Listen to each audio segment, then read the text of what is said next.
Hello, everybody. Thank you so much for being here tonight.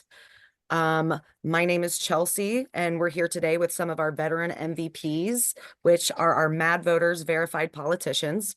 We have quite a few MVPs who are veterans, and we're so pleased to have with us today these four individuals who are going to talk to us more about some of the unique experiences and issues facing Hoosier veterans and how we can address some of these issues. So let's get started. We are going to go in order for this. Destiny, we're going to start with you. If you wouldn't mind introducing yourself and tell us what branch of military you served in. Hey, hi everyone. Destiny Wells. I'm a candidate for the Democratic nomination for Indiana Attorney General.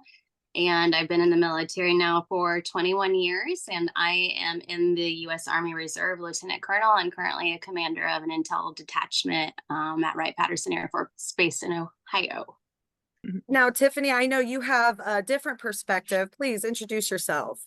I do. So I'm the only one on here as a military spouse.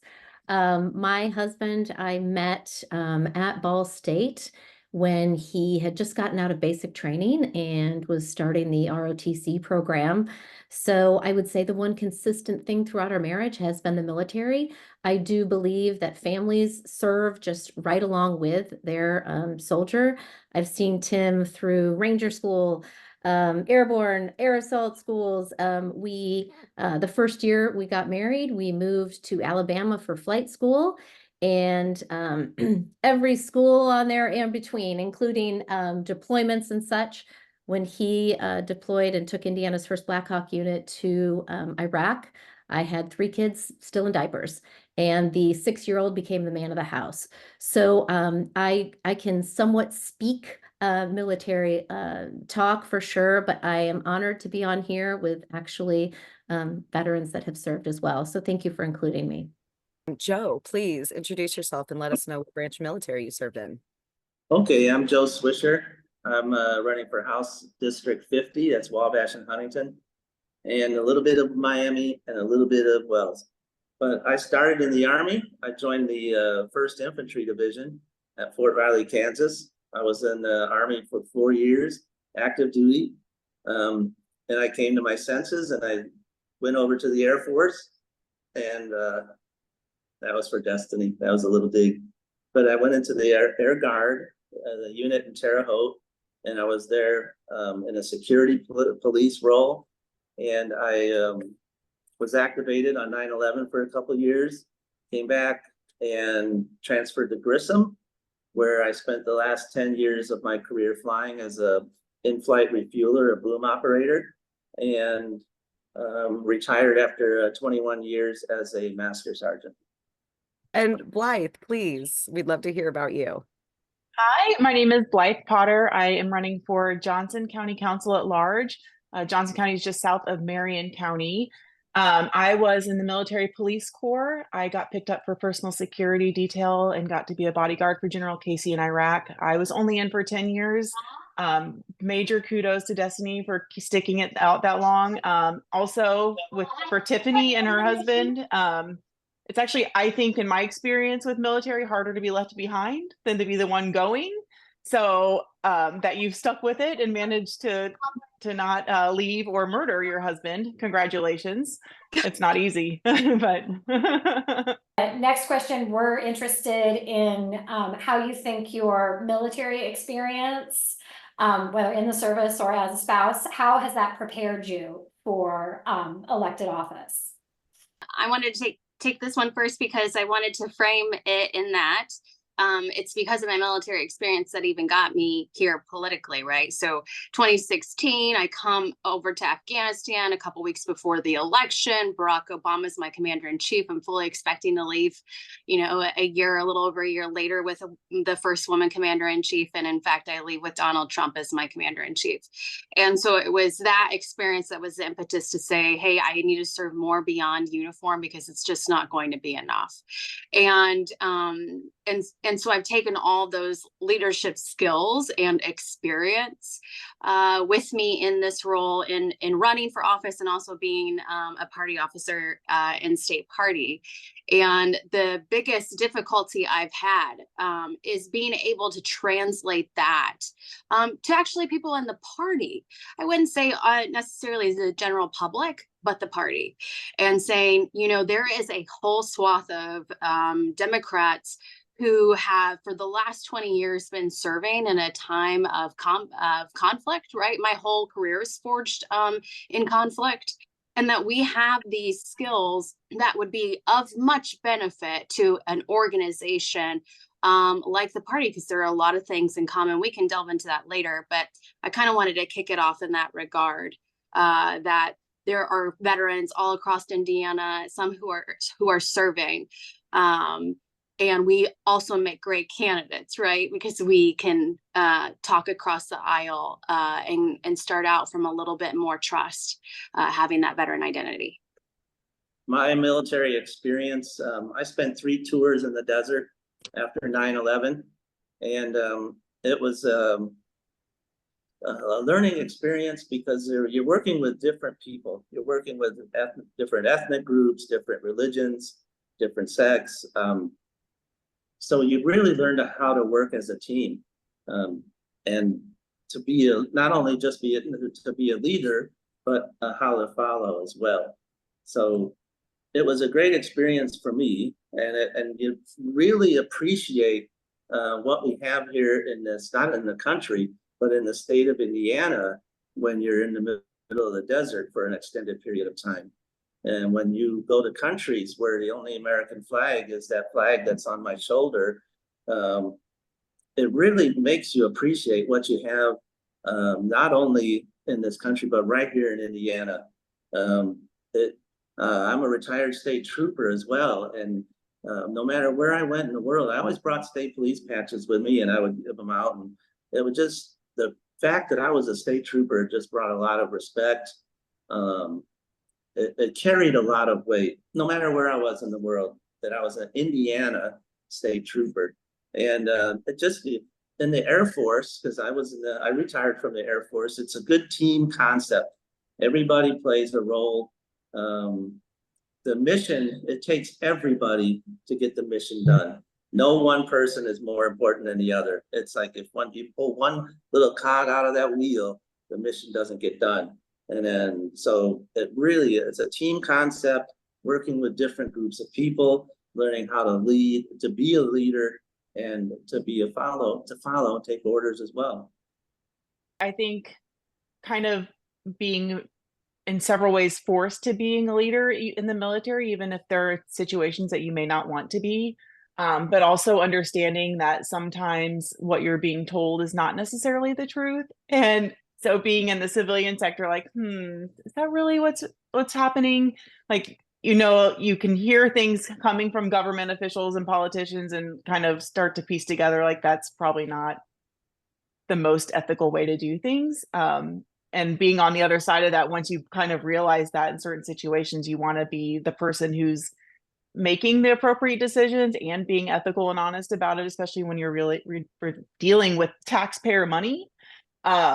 Because military is a public service, so are politicians, but they kind of get treated a little differently as far as benefits and things like that, and it's a little confusing. So kind of being able to like do hard things and step up and try something different, even if it's out of your comfort zone, which this is very much out of my comfort zone.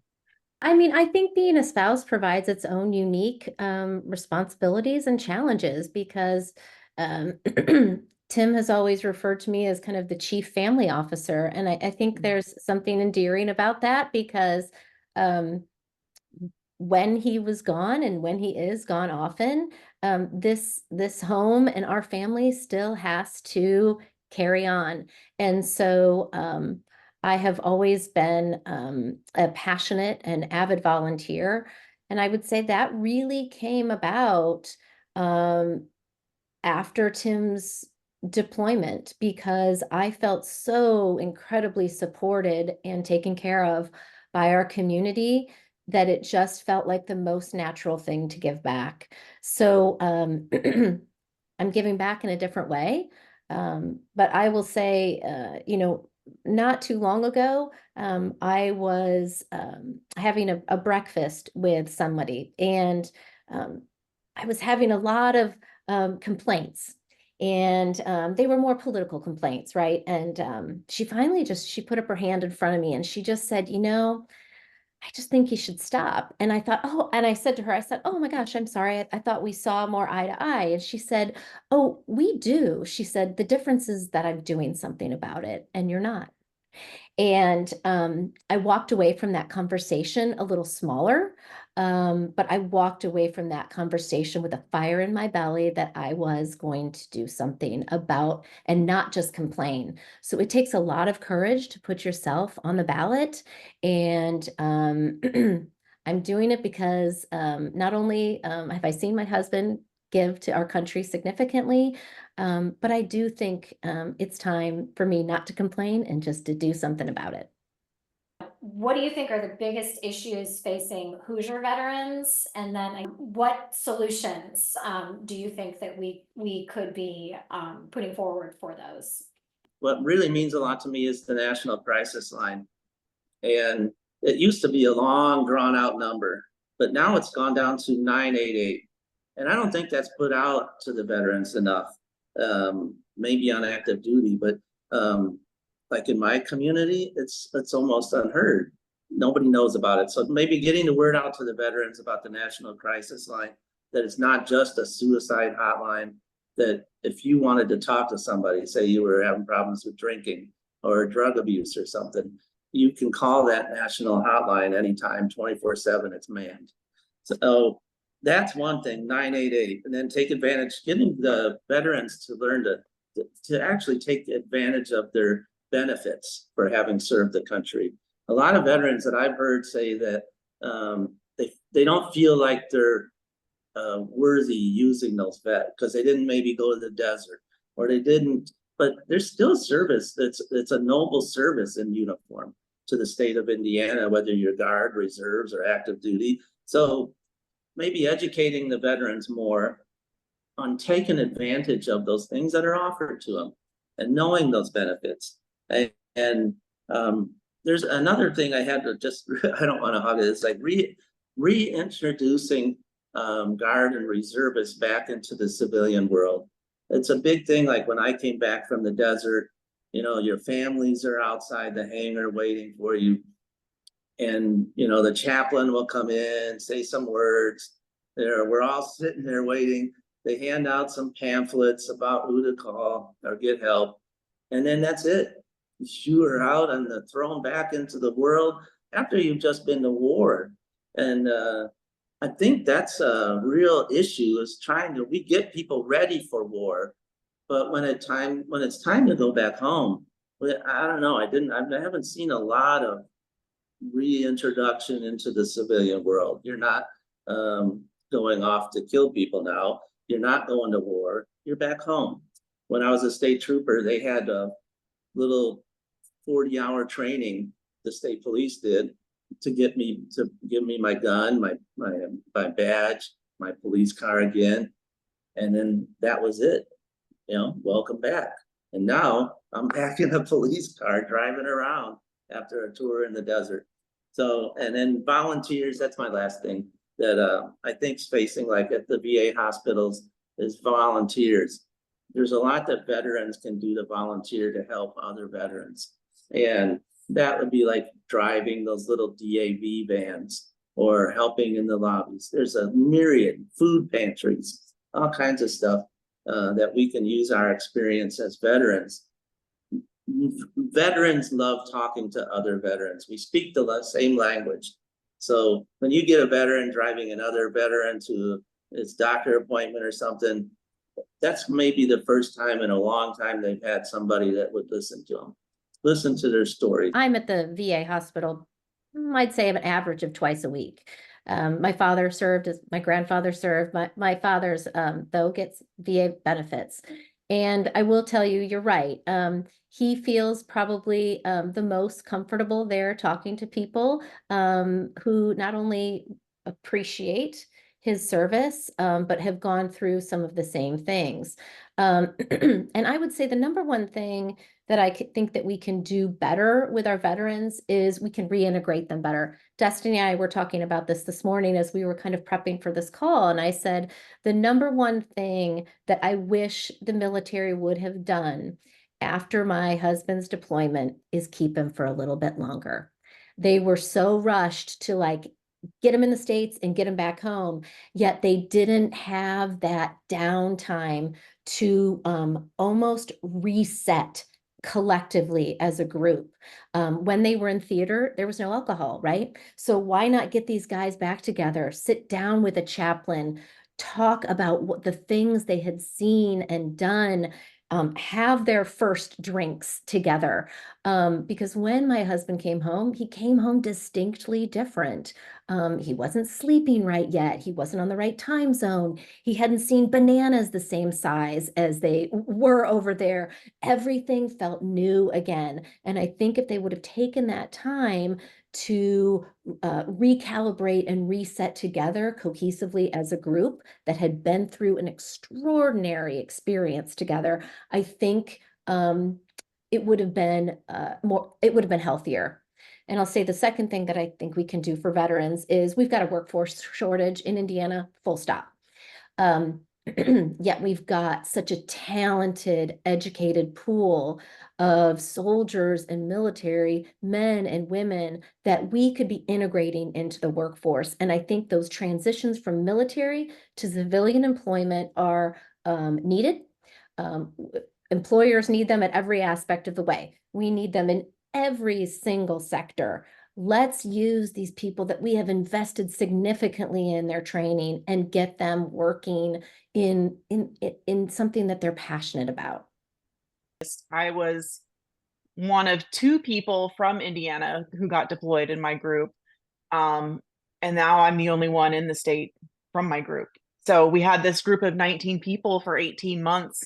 And of course, we interacted with other soldiers and things, but you come home and there are new roads, there are new intersections, there are new off ramps, there's new, like you are different, your family is different, channels are different. Like we came home and there's Facebook and MySpace, like all this weird stuff that you're like, what am I doing now? I don't belong, I don't fit. And I think there's a maybe healthy or an unhealthy distrust, at least in my experience, of the VA and medical care from the military. So having that support and being able to build trust in our local VA and the medical services that are now available. When I got home, I had 90 days to get my own insurance. So I never used the VA because it was not available to me back then. And I know that's changed now. TRICARE is available, but yeah, reintegration is hard. And there are still remnants of my deployment that haven't really gone away, but it took close to a decade to be able to like reset and be like, okay, this is my new normal. This is how I fit into my family and my world again without turning to alcohol or something else. So it's hard. And I don't know that there's really a good amount of time that could do that, but just being able to explain to people, hey, when you get home, it's not only going to be very hard, but things are going to be different. And here's how we can help that. I feel you on the not being comfortable with the VA. I think it's a different experience if you're a woman walking in to that house, even if you're using the hospital here in Indy, and they try to make it better and have more, specialized services for women, but it is uncomfortable. And so when I did first go, I didn't go back, but I found myself returning to the VA last year, actually after the 22 race. And so I think one of the biggest issues that we have is that the lag time of services. So once you get in, it's kind of great, it's a mixed bag, but I've had an okay experience. But the lack of stopgap services while you're sitting there waiting for 6 months, after you already threw up the red flag and you're like, hey, I'm back. They're like, well, are you going to kill yourself? No. I'm back in 6 months. suck. But that is the experience that a lot of us see. And we just don't have enough, they don't have enough providers across different types of medical fields. And then, you know, it's a big bureaucracy. And so you have like issues, you know, just with like schedulers and knowing what, you know, you need, and they're calling you and you're leading them through the call. But, you know, that's one thing. But I also wanted to say on the reintegration piece, and I really liked how Tiffany pointed out that we have such skilled service members who come out and are looking for employment in the Indiana economy. That was my biggest struggle. My biggest struggle was coming back 2017, an attorney, having spent, you know, over a year with so much responsibility, and then coming back to Indiana and wanting to plug in, and especially mostly into the public service. And I just couldn't find anything that I thought was commensurate with my skill level. And I think a lot of that is the disconnect between the military or veterans and the civilian workforce. And so while they may say, thank you for your service, that's great. When you say, oh, that's awesome, can I work side by side with you because I have all this experience? Then it starts to be like, wait, you haven't done everything I've done, or, you know, and so we don't help ourselves in the military by making a whole new language that's not really easy to translate to civilians. But I took a very long time to finally end up in the Indiana Attorney General's office as a deputy AG. And that was largely through networking. And then once I got there, you know, I felt like I ran circles around a lot of folks, and my military service started to shine, so much so that it was, hey, you've led soldiers, can you take the untrained paralegal? And, you know, I'm pregnant, I'm taking the untrained paralegal, and I'm getting paid less than everybody because they didn't calculate in my time that I had served. Because I'm not an attorney in the military, I'm an intelligence officer. And so it's because of that, and coming to terms with having a new child and saying, we're not going to go back to work and be underpaid. We're going to, you know, have our pay that we're due. That ultimately led me to resign from the Indiana Attorney General's office under Curtis Hill because of a pay dispute. And my thing is, if the highest law office in Indiana can violate USERRA and can underpay a veteran, every other organization in this state can, right? And employers. And so we are lagging in our ability to implement USERRA, and then also give, you know, USERRA has caps on it. So like if you want damages or something, you're not going to get as much as another person. And so anyway, it's a big problem, and I wasn't trying to campaign. It's a problem I want to address in the AG's office. But again, it was eye-opening for me to know that as a deputy AG in the AG's office and having USERRA violated, and I'm looking around the rest of the state being like, my gosh, what's everybody else going through? What's Joe going through? We need to do better. I couldn't even get hired. I had all these awards. I was literally a bodyguard for the highest ranking officer in Iraq, military police. And I was like, okay, well, this is what I'm going to do. I'm going to go into security. Because I was a woman, I was literally told by a global firm that my social life would get in the way. So he was not going to offer me the job. I could not find a job doing what I was doing. No one wanted to hire me for aesthetics because I didn't have a clientele, which I was trained to do before I left. And then I came home and couldn't find a personal security job or any type of security job. And I think it's because I was a female. So I think there's a little added like, here, take that. Yeah, you did your service, but you're still a woman. So tough luck. So probably helping female veterans also find anything when they get home would be nice. Wow, thank you all. That was really insightful. A few things that I hadn't really even thought about, and civilians wouldn't. And so I just really appreciate the honesty and sharing all of that. So let's move into talking a little bit about legislation and maybe some solutions. So looking back at this last legislative session, we did pass some bills that addressed some of these issues facing veterans. So we had Representative Mitch Gore's green alert for missing veterans. So that's similar to an amber alert for missing veterans in crisis. And then we also had Representative Jeff Thompson's tax bill that raised the home value on which a disabled veteran can use a property tax deduction. How do you think that we can build on those wins? And I know you're not all running for state house, but in your positions or looking at potential legislation that you would want to see.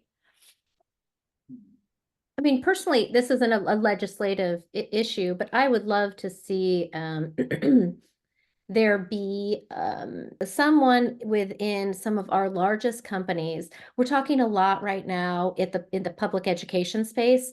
If you'll know, the high schools diplomas are being proposed to kind of have these apprenticeship programs.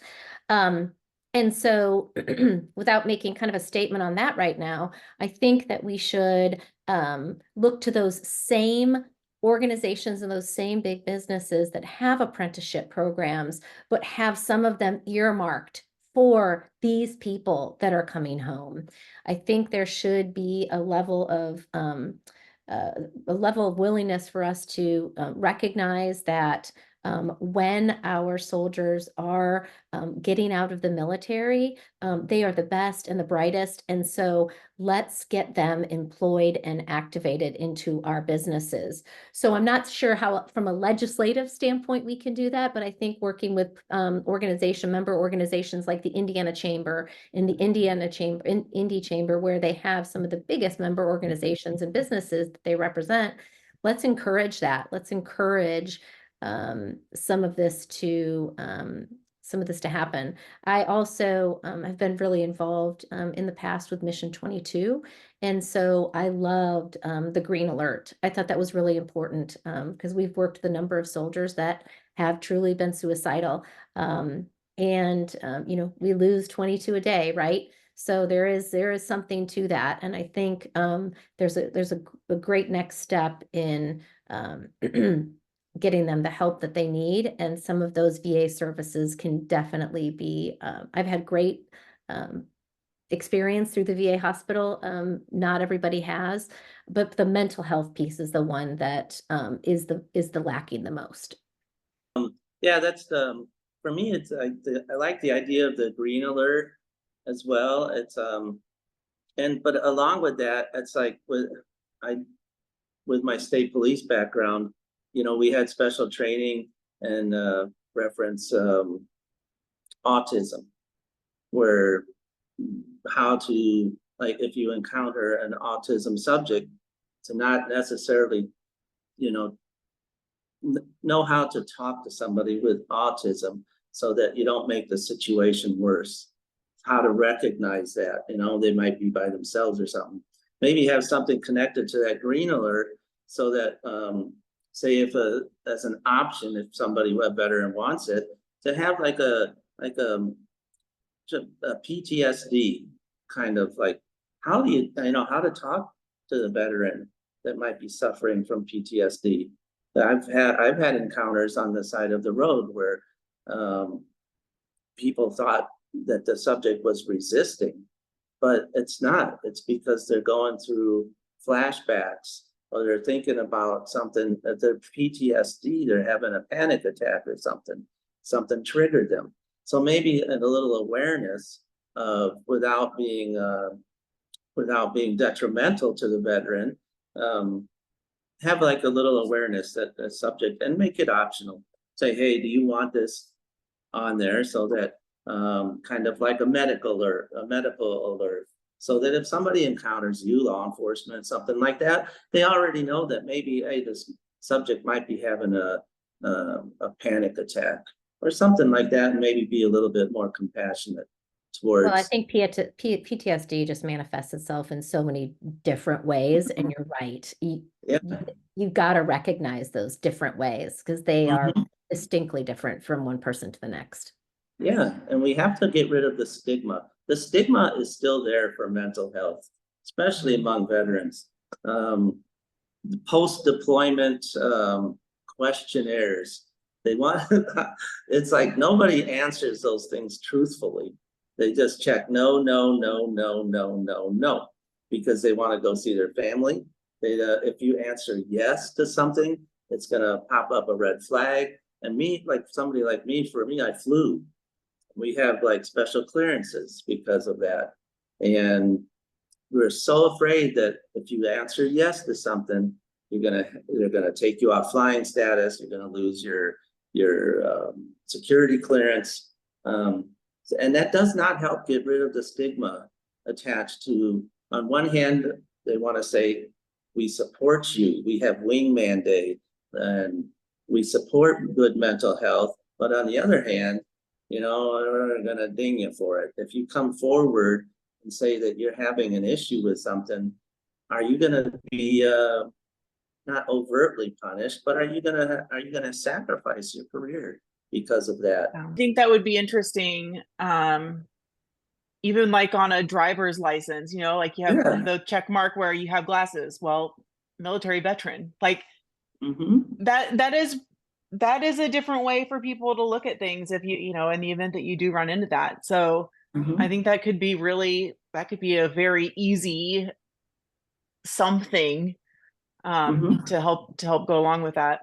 So but and with the questionnaires, like when you first get home, you don't know what you're feeling. Like you just want to go home and see your friends. Like I think it probably took me 7 therapy sessions and like 10 or 11 years, like, oh yeah, I guess I did have some PTSD. Because you know, you think you're fine and you think you can handle it because you know, I was a gunner, I was a this, I was a that, I can handle this. Like, no, like we can't. It's not that easy.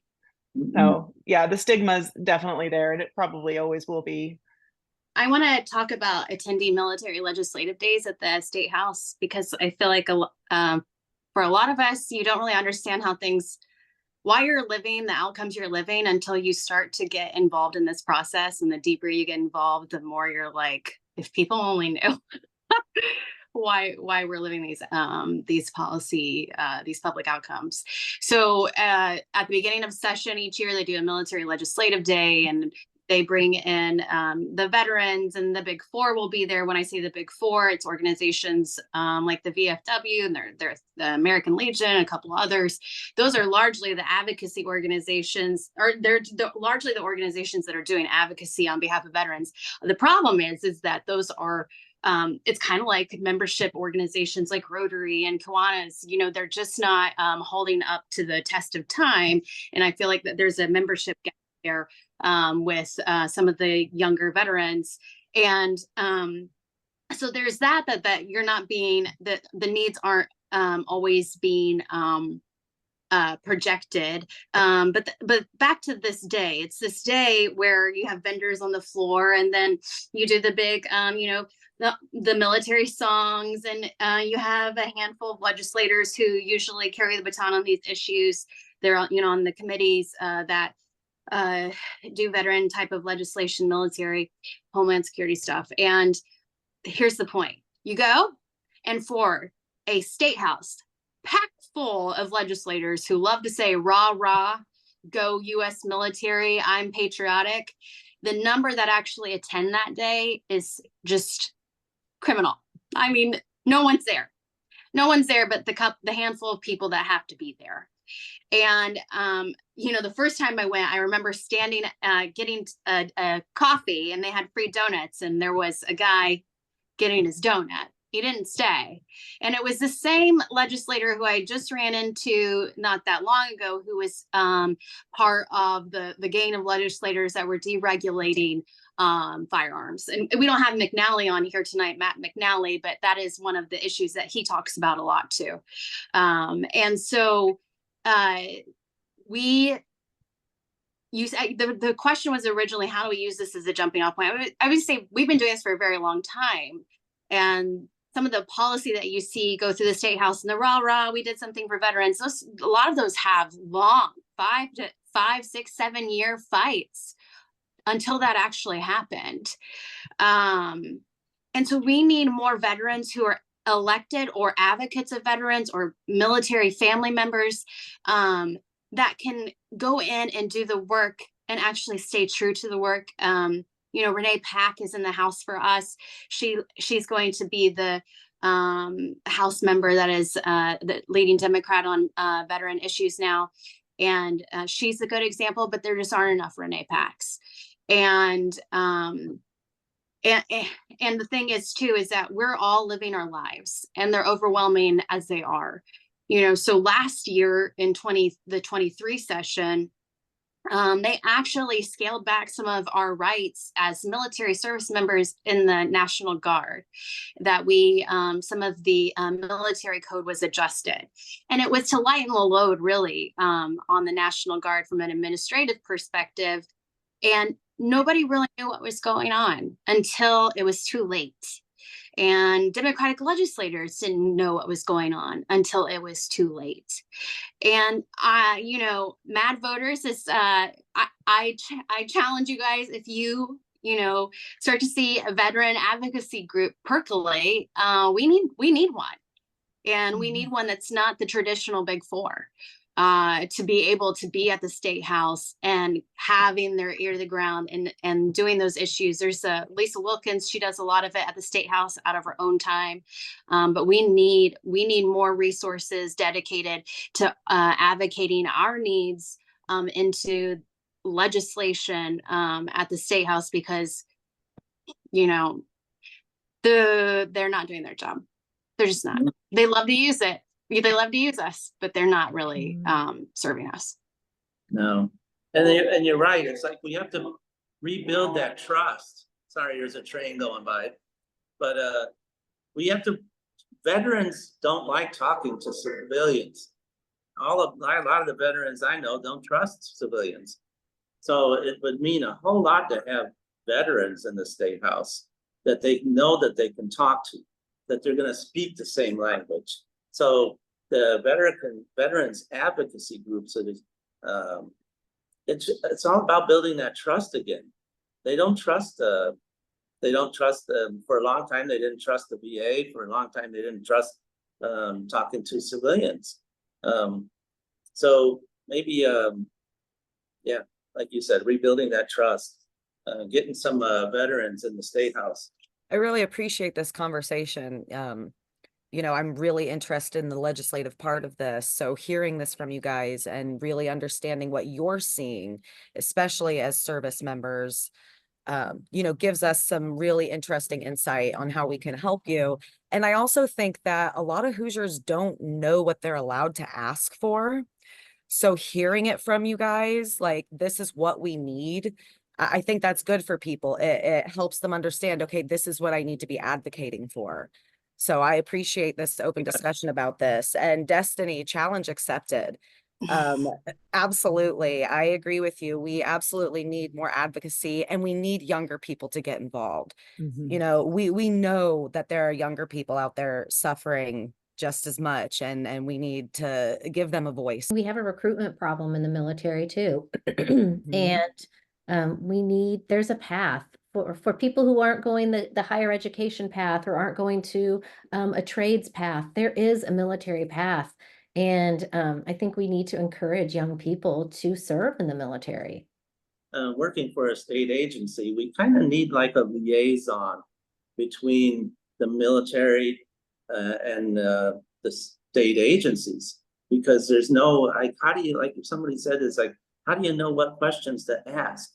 You're deathly afraid to ask any questions because the people that you're asking the question to are your supervisors. And Destiny mentioned USERA and stuff like that. It's not promoted in the state agencies. If anything, if the bare minimum federal requirement is that you post that little 8x10 sheet of paper up on the bulletin board somewhere in your employment office, but nobody ever advocates USERA. It's like we're not supposed to talk about the protections for the Guard and reservists. On one hand, we're saying, yeah, like they said, we support the military, but on the other hand, only to a certain extent. As long as it doesn't impact our operations, we'll continue to support the military. You've brought up USERA a couple times. For those on the call who may not know what that is, myself included, someone, Joe, Destiny, whoever would like to kind of just provide a short explanation of what it is? It's the acronym for a federal body of legislation, statutory code that protects service members in the workplace.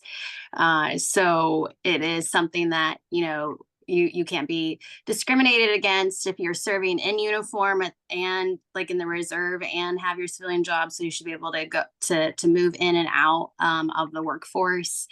And it makes sure too that you have, commensurate compensation.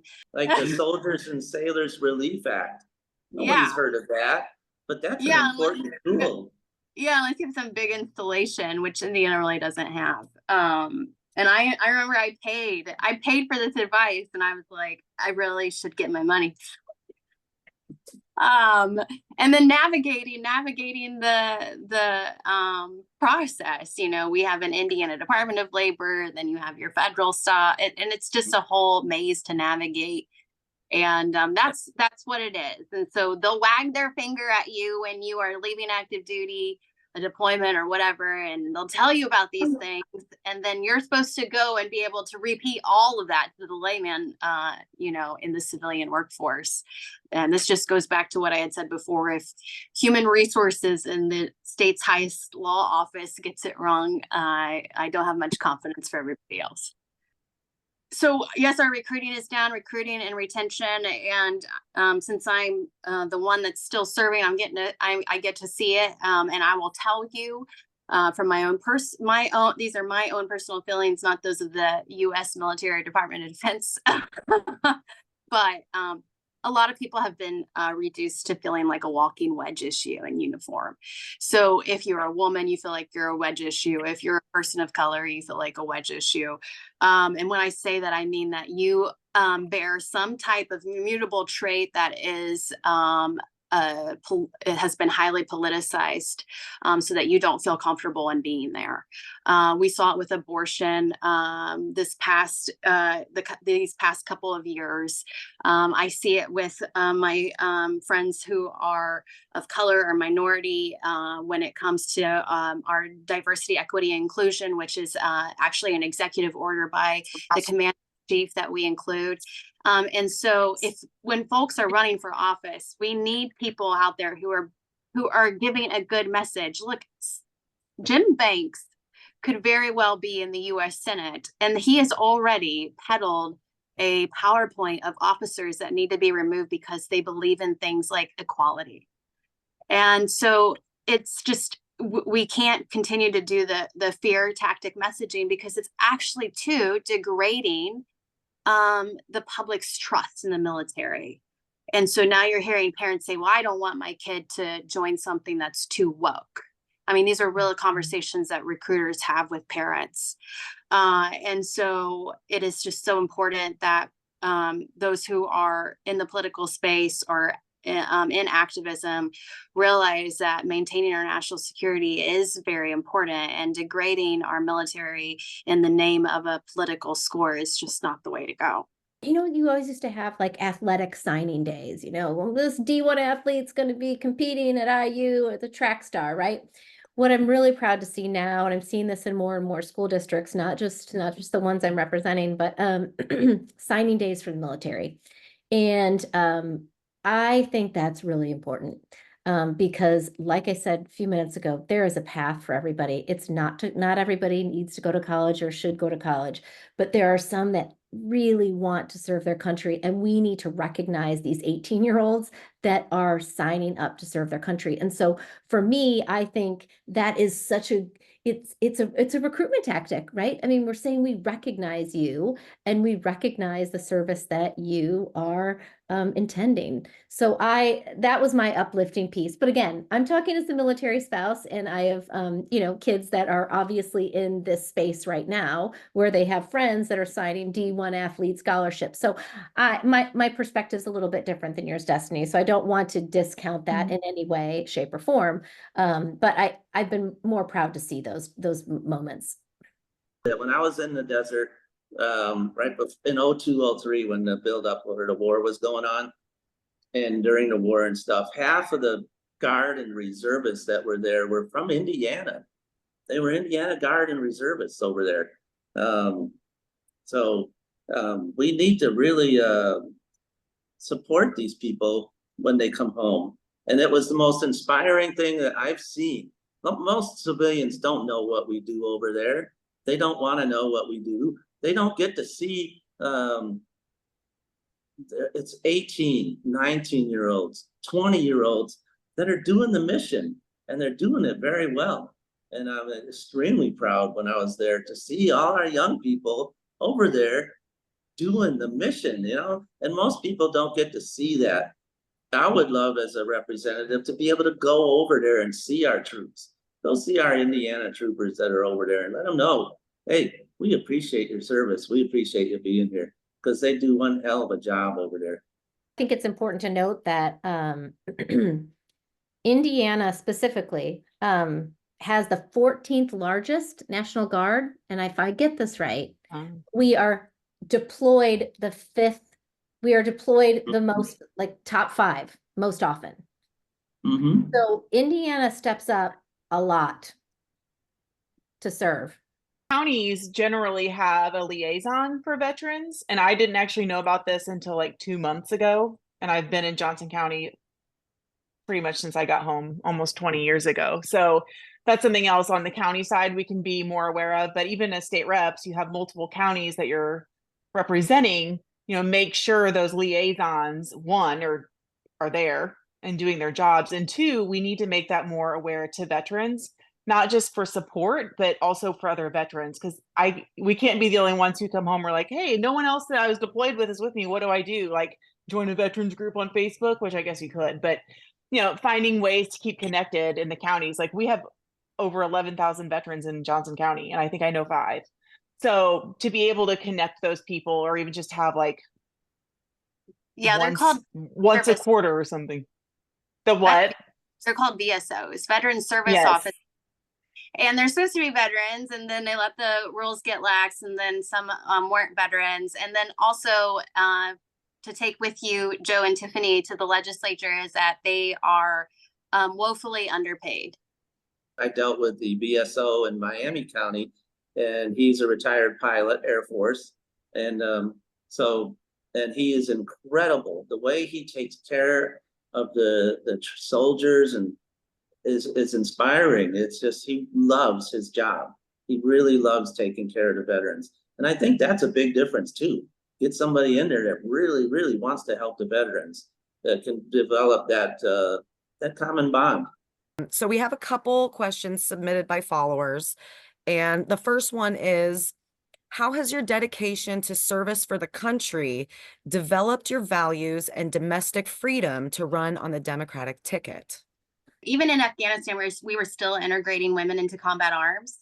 And so, I've been in since 2003, came in under Bush, and it wasn't until 2008, Obama, and then the series of secretaries of defense after that, like Panetta, where we actually integrated our force fully, gender-wise. And so I always kind of use that as a starting point. And that's another reason why I am a Democrat. I don't think we would have seen that transformation under a Republican administration during those years. Yeah, and it's like with the Democrats, we fight for rights. We give it. And my thinking is if you have to ask permission to do it, it's not a right. I went to war 3 times. I went to the desert to fight for those rights, and it's. I didn't fight for them to have them taken away again. And that's what I see a lot. I see that happening a lot, is rights being taken away instead of being granted. So me going to war, I've seen those countries that have been devastated by dictatorships. I've seen what it's like living underneath authoritarian rule, and way people look at Americans. America is still the land of hope. It's still the place where everybody wants to go. We see a lot of bad stuff on the news, but when you go to these other countries around the world and they see that American flag or see that you're American, that still carries a lot of weight.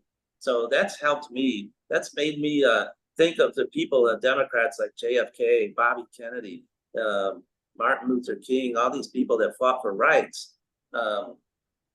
They paid for that with their lives, and I'm not eager to go back. I'm not eager to give those rights up. We fight for rights here, but I think what's important and what gets lost a lot is we often are fighting for democracy for other countries, right? Like we're fighting so that other people have the same rights and hopefully equality that we do. And I think we forget, we take these oaths to help defend the country and support democracy here and afar. And, we liberty and justice for all. Like what's more democratic than that? Like right there, like we're defending the Constitution. Like it makes more sense for Democrats to be pro-military or for veterans to be Democrats than it would be to be Republicans, because we're not divided in the military. I don't care what side of the aisle my battle buddies are on. We're here fighting together for the same purpose. And somehow that's gotten lost along the way as far as patriotism goes. I like to, after I came back from Afghanistan, I would tell everybody, I feel like the barometer of a healthy democracy is women's rights, right? And so to then the years after being back from Afghanistan, see the subjugation of women by the Republican Party, it feels very similar. It's like, I've seen this movie before, right? It doesn't matter what religion or what side of the world, it's the same MO.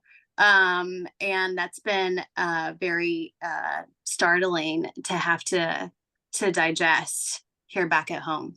Really has. Well, but women, in my experience, it was harder to be a female in the military too. Like I would get in trouble, and I even got my E5 packet pulled for attending a boxing match. It was part of the MWR because it looked bad, but none of the male soldiers had that problem.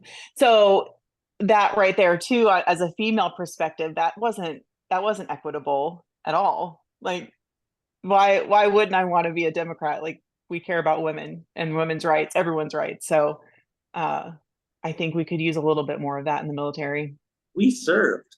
It's a lot of times you hear the other side of the aisle talking about how pro-military they are, how much they support the military, but how many of them have actually served? Not many. No. Like my opponents have never carried a gun, never carried wore a uniform of our country. And it creates such a great pride. I'm so proud to be a Hoosier. I love being a Hoosier. I want everybody to feel proud to be a Hoosier. Well, I think that's what we're doing, is try to keep that pride, because it's slipping from our fingers very quickly. Yeah. Gus Grissom was from Mitchell, Indiana, and Grissom Air Force Base, their motto used to be "Can Do," and that's the Air Force and the military attitude. We can do. So that needs to just translate to everybody. Everybody should know that that's the way Indiana used to be, as far as I remember, is a can-do attitude. That Hoosier hospitality, right? Yeah. Now it's become more of a you can't do mentality now. Instead of can do, it's can't. You can't do that. Yeah, absolutely. We've kind of lost our sense of community, and I've been a Hoosier my whole life. And that was something I was super proud of when I became an adult, is that, wow, even though I moved so often, I always felt like I was part of a community in the Hoosier states. Going into Memorial Day, I think often we make the mistake of saying Happy Memorial Day. And so I think it's a day of reflection for all the men and women who have died serving in the military. And it was really just established to honor the fallen. And so to me, as I'm kind of going in, and I was one of those that always thought it was like, oh, a happy day, Happy Memorial Day. It was my husband actually that kind of said, actually, it's different than Veterans Day. We're honoring our veterans on Veterans Day. This is about the people who have died for our country. And so that would be my only thing, is just, let's recognize what it's really for. And visit our national cemeteries. In Marion, Indiana, there's a national cemetery there with the VA hospital. And a lot of people don't even know it's there. I mean, it's visit a national cemetery this Memorial Day and pay the respects to the men and women of the armed forces. This next question means a lot to me as a mother to a child who plans on entering the Air Force. This question is, what advice would you give to someone in Indiana wanting to enter a branch of the military? I will only say this, and you guys can answer. I would always say this. Before you meet with a recruiter, always talk to somebody who has served or is serving in the military first. And not to diss on any recruiters, but they are salespeople that have to meet quotas in certain buckets. And if you fit one of those buckets, they're going to kind of get you in there. So if you have a passion and a real interest in going into a certain sector, then you've got to make that known. And I think it's really important to get advice from somebody that served or is serving before you meet with a recruiter. That's just always been Tim, like bottom line, talking to young people. That's perfect advice. Talk to somebody. My email, Joe-Swisher, is at outlook.com. Have them contact me. I would take guys or the people out to the Grissom Air Force Base. Show them it. Take them to the base. Talk to people that are in the career field that you want to be in. Know what you're getting into before you put your name on that little line on that piece of paper. Talk to, like Tiffany said, talk to people that have served, that are still serving. What you want. There's different branches. I'm kind of biased towards the Air Force. It's aim high. There's a lot of awesome. It's a different feel in the Air Force than it is the other branches. We all do the same missions and stuff. We just do it a little differently. So talk to somebody. You got my email address now. Shoot me an email. I'd love to help you out any way I can. I think that's good advice. Talk to someone, ask questions, have a list of questions ready. Be certain you know what you're signing up for as far as your MOS. Sometimes that gets a little lost in translation too with the recruiters historically. I've learned the value of this later in life because of the absence of it. You need to seek out good mentors. So if you're going to go ask somebody about the military and they're the person who says don't do it, go to the next person. Make sure you talk to multiple people, get multiple perspectives. Think about what's really important to you, what you want to get out of it. When I did it, I enlisted in the middle of college, right? So I funded part of my college and I went to drill during college, and then I went and I joined an ROTC program and became an officer. And so there are just so many different paths you can take. Sometimes it'll just take you a direction whether you want to go or not. It's a little unwieldy like that. But seek out mentorship, seek out mentorship, seek out mentorship. I'm not even military, and that sounds like the greatest advice. Like, as a mom, I'm like, thank you. Please, I want my children to make the best decisions, as do I'm sure most parents. Right. And Chelsea, the military makes people grow up really fast. And you find yourself wanting to protect your own parents and not go to them necessarily with your problems, right? Because they endorse this decision. And so it is, and I honestly, I say we need to do that all the time in party politics. Like, we need better mentors. We need better, like, intentional mentorship. And that one, yes, that means searching people out, but two, it also means people like us who are on this call, who have lived this life, make ourselves available. Yeah, when I get elected, my door will always be open. Always. I'd be more than willing always to talk about the military or anything. I was a born recruiter as well. So I was like, I love the military. I can't preach enough about how good it is for anybody. What are you hearing from veterans on the campaign trail? And this is a two-parter. From that, we would love to know, from your perspective, what we can do as regular citizens to engage our veterans better and meet them where they are and try to understand what they need. I get a lot of the same thing about being a veteran who's a Democrat. It's usually like people are perplexed by that. Or they kind of just stop when they hear you say veteran. They're like, oh, and you can kind of see it, their wheels spinning, like they're reevaluating how they might think of you. The veterans on the campaign trail. It's such it blows their mind sometimes when they find out you're a Democrat. Because for some reason, we've come to associate support of the military with Republicans. And I don't understand that mentality. I don't understand it. I've had people tell me that I have no use for a Democrat. And that just basically they don't want to know anything about me. They've already shut down.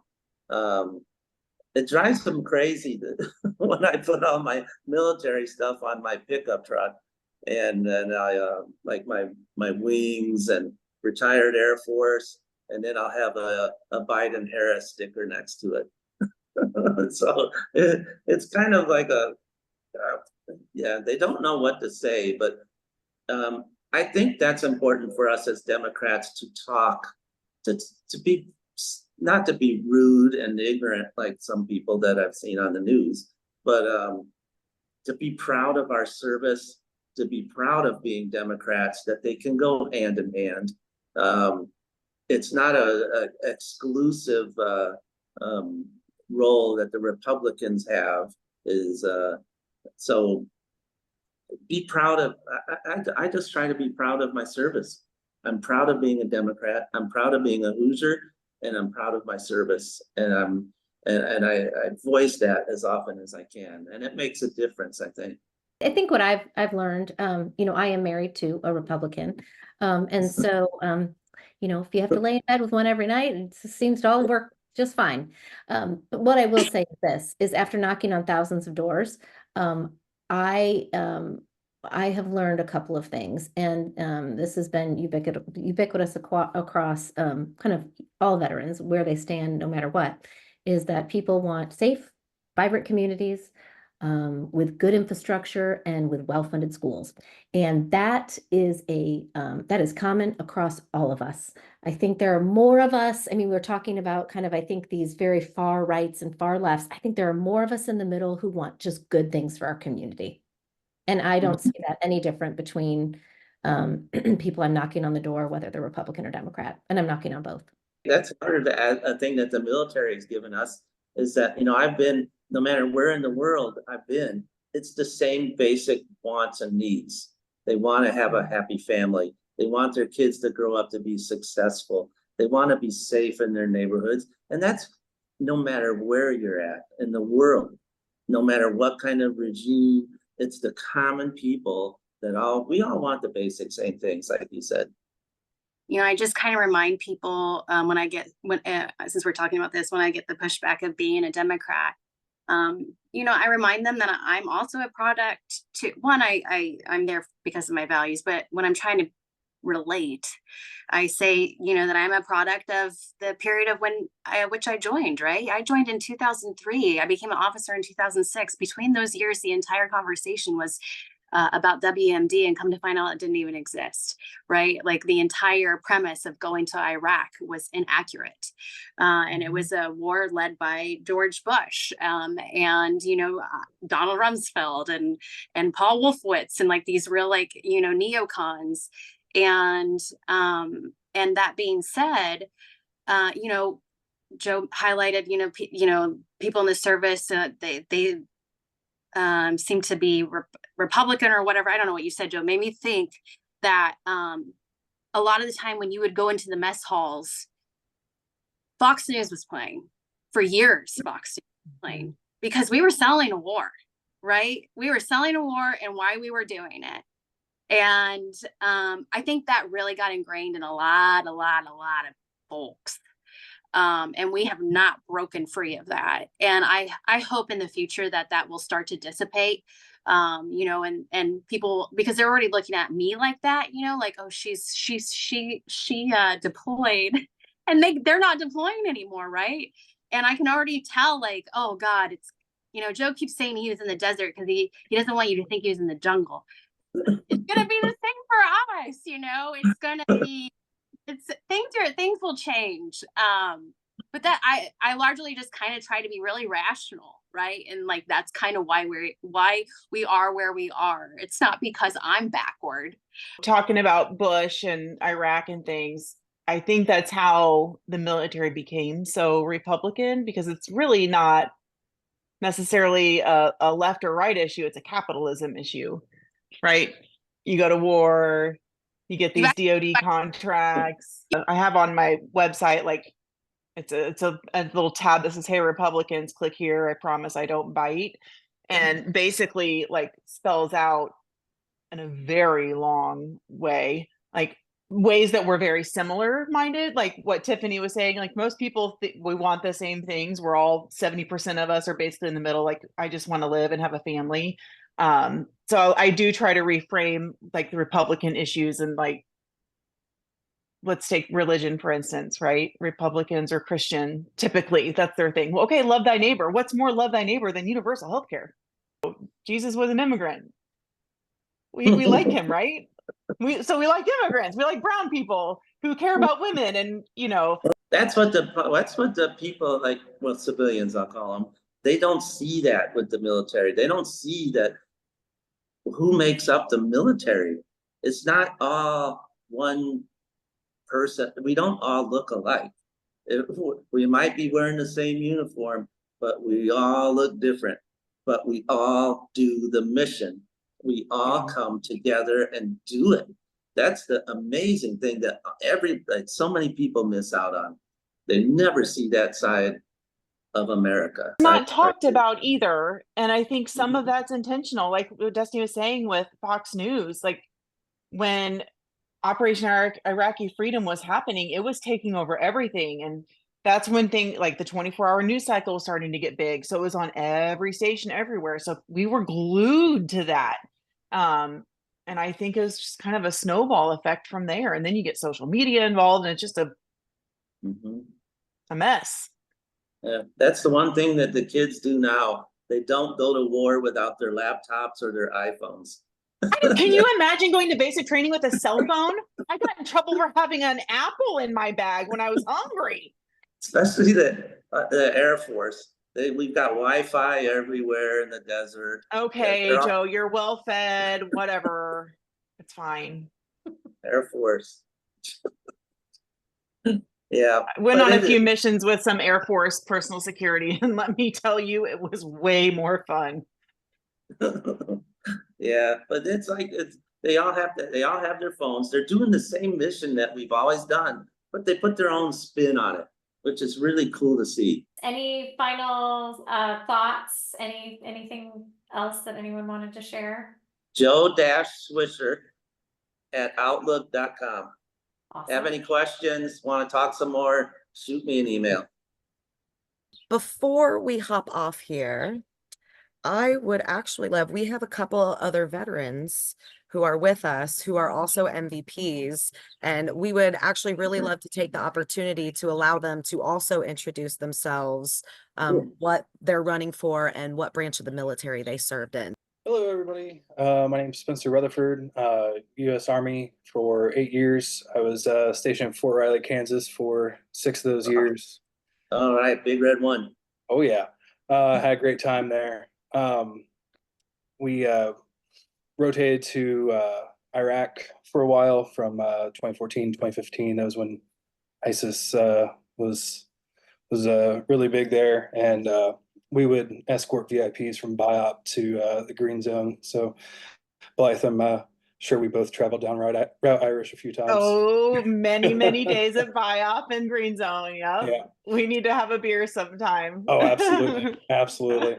Then I was in Korea from 2016, 2017. I was there during the election, and it was very strange to see the America I left and then came back to, how much things changed in the 9-month rotation we were there.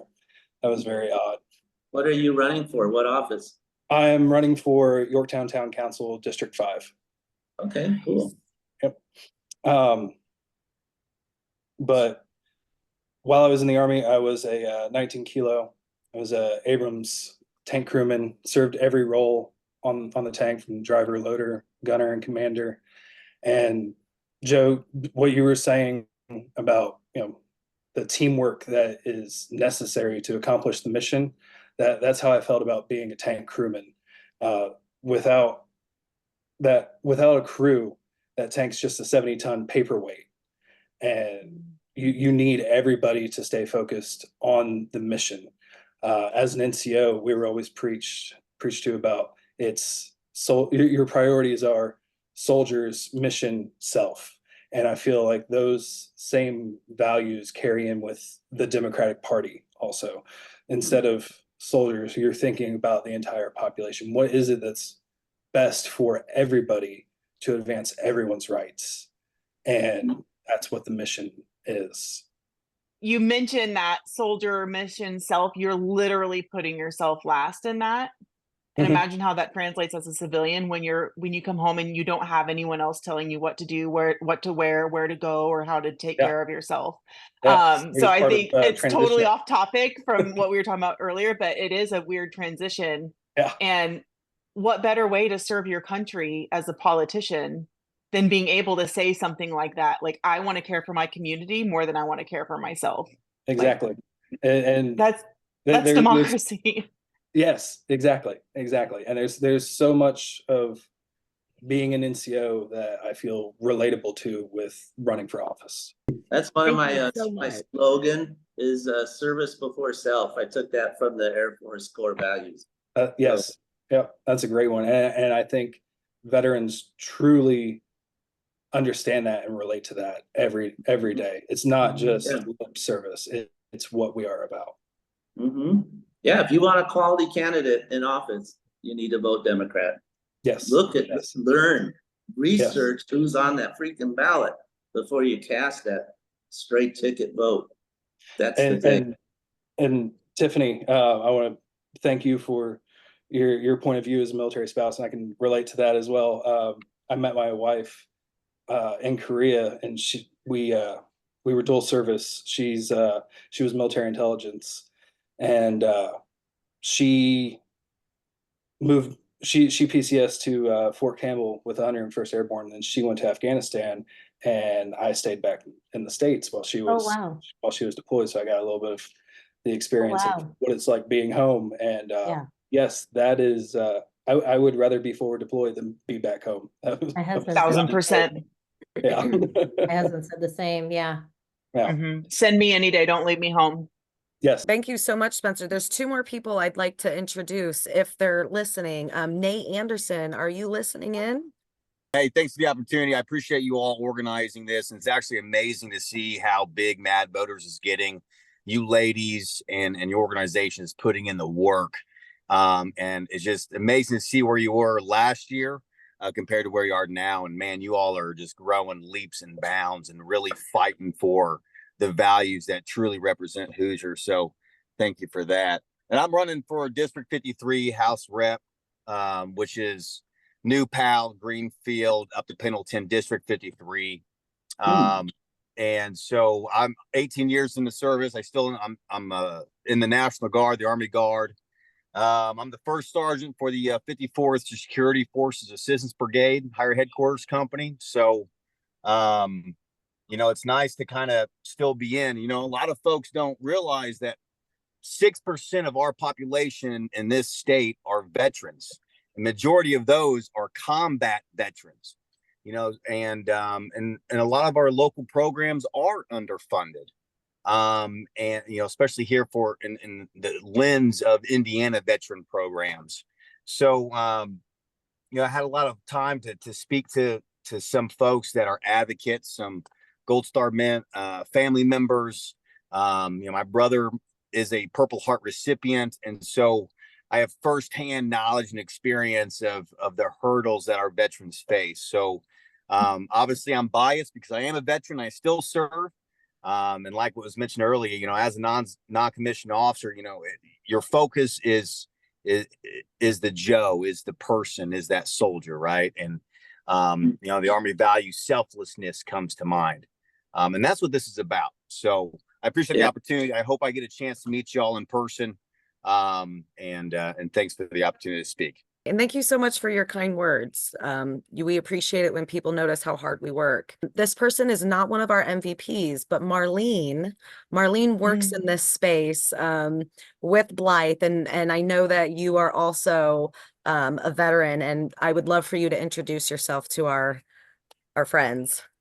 So I am, yes, I'm a Navy veteran, and I work on Blythe's campaign and in everyone else's campaign that I can try to help.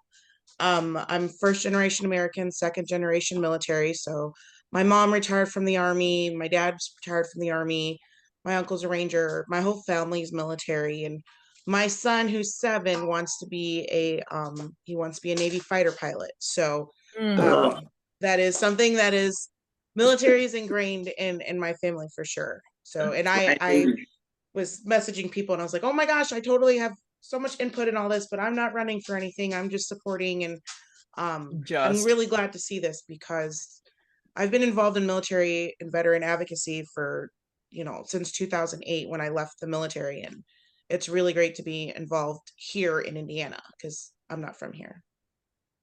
Thank you so much. And, thank you for your service and everything. And hopefully, Marlene, we can work with you on some of this stuff. We need people who are passionate advocates, and we all have to work together to make things happen in this space. Saad, please, did you have something that you would like to say? Hello. Hi. My name is Tawfiq. I'm immigrant, American citizen. My originality is from Iraq. I came from Iraq to US as an immigrant with my family. And my father served in US Army in actually military police battalion. And he was interpreter for the rest of the MP teams. He was in Iraq and he gave all his life to protect his team, to protect the army from the ambush that coming to them, and he survived them at that time. And I'm very proud that I'm an American citizen, and I keep fight every day for our community, Johnson County. I know I was actually a candidate for Johnson County Council at large. I lost the primary, but I keep continue actually working hard for our community to fight for our democracy and peace and safety. Thank you so much for that event. Actually, I feel so proud. Thank you for all of you. Thank you for your service. Each of you mean a lot to me. Thank you so much, guys. I thank you. Thank you. Thank you so much. And, to anybody else who may be on this call who has served or has family who has served, just like Tiffany, I consider that a service in itself. I come from a military family. I watched many people waiting at home for their loved ones. And, there's so much fear and anxiety there, but there's really also so much beauty in that and in supporting each other and being there for each other, especially in this military family capacity. So thank you again so much to all of you. And I'm going to hand it over to Amy for our outro. Well, thank you. This has been wonderful. I really appreciate everyone's time tonight. I think there was a lot of good insights, and it was just a pleasure hearing your experiences and your perspective and getting to understand some veterans issues a little bit more. Absolutely. Thank you for your service. We definitely wish you all the best of luck on your campaign. And just a little plug for MADVoters. If anyone wants to learn more about our MVP candidates and the 2024 election, you can visit us on all the socials, as I like to say. We're on Facebook, Twitter, Instagram, TikTok, even LinkedIn. And of course, you can reach us at madvoters.org. Lots of good information out there. And we are planning some more of these candidate forums and panels as we go through the rest of the campaign season. So again, thank you all for your time and look forward to the next one.